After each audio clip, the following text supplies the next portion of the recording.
All right, so we found out yesterday that DeVante Parker has decided to call it a career in the NFL. He has retired. He's done. And Greg, I don't know about you, but I tweeted this at Nick C Radio for those who would like to follow me at Nick C Radio. This is just a reminder that, Bill Belichick, and for the broken people that continue to get back at me and say, but he won 6 Super Bowls, that's moving the goalposts. It has nothing to do with the decisions that he made on the offensive side of the ball.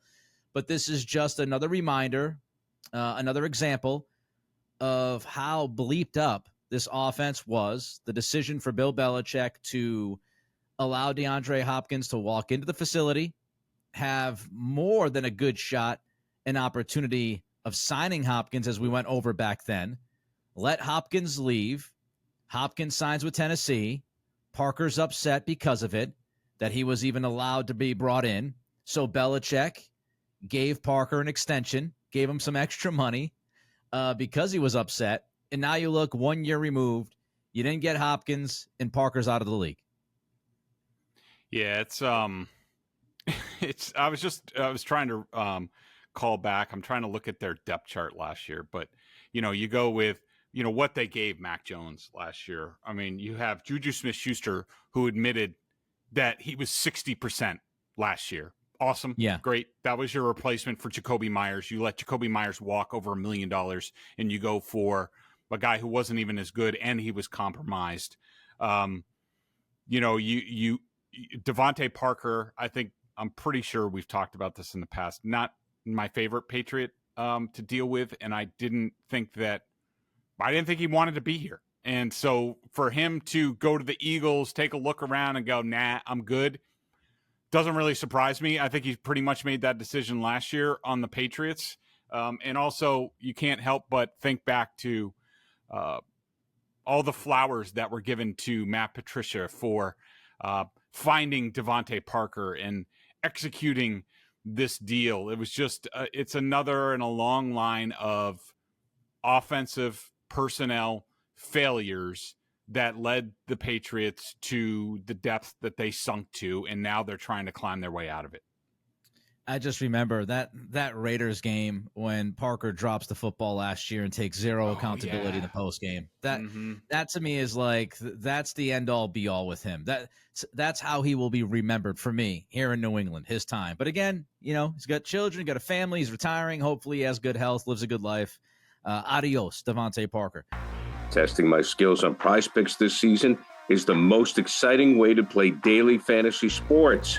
If you have the skills, you can turn $10 into $1,000 with just a few taps. Use the code CLNS for the first deposit match up to $100.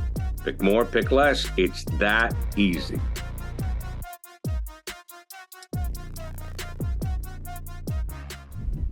Take the guesswork out of buying NBA tickets at Game Time. Download the Game Time app, create an account, use the code CLNS for $20 off your first purchase.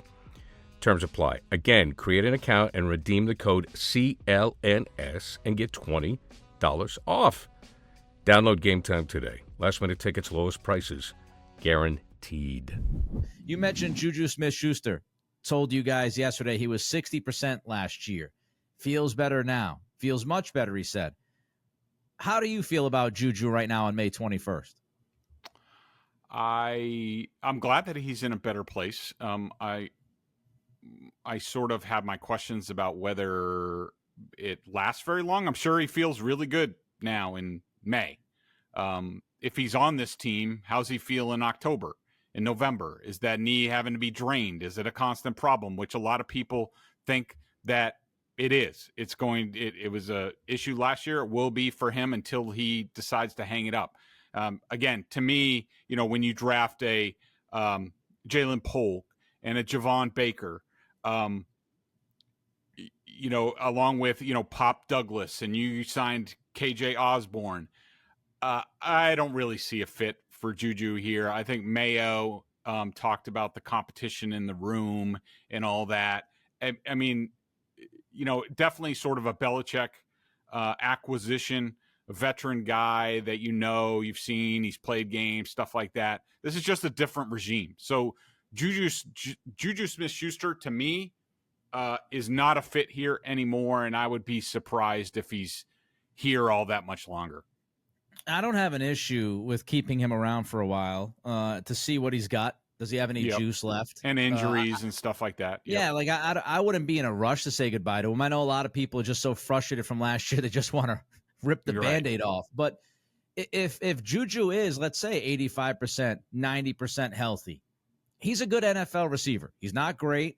We don't have to relitigate the decision last year, but he could help a football team. So I don't think there's a problem with keeping him here to see how he does through mandatory minicamp, see what that looks like, even if you could push it to training camp. Now, of course, if you cut the guy after training camp, midway through the preseason games, it looks a little bad for you because he's a veteran and all that stuff. But, you know, the wide receiver room, to me, let it be a competition. I mean, you don't have anything to lose. Maybe JuJu pushes Tyquan Thornton. Maybe he pushes Jalen Reagor. Maybe those guys push JuJu. Maybe he pushes KJ Osborne, who had a couple of drops yesterday during OTAs. Like, keep him around. And if he looks healthy or relatively healthy, he could help you because Kendrick Bourne, I don't know if you agree with this, Greg, but I expect Kendrick Bourne to be put on PUP. I think he'll sit out the first, 4 games. For sure. Yeah, so if he is on PUP, then that kind of expands your wide receiver room for a month. Keep him around if he proves to be useful. And in worst case scenario, maybe he builds his value. So, maybe you can get a 6th round pick for him once we get close to preseason because he actually looks pretty decent. He plays a preseason game. He shows out. Maybe a team that needs wide receiver depth is willing to give you a pick they're not willing to give right now because they're waiting for the June 1st cut date. So I don't have an issue waiting on him. I don't think you lose much by having him in the room. I think he does a good job dealing with the media. Seems like a pretty good teammate.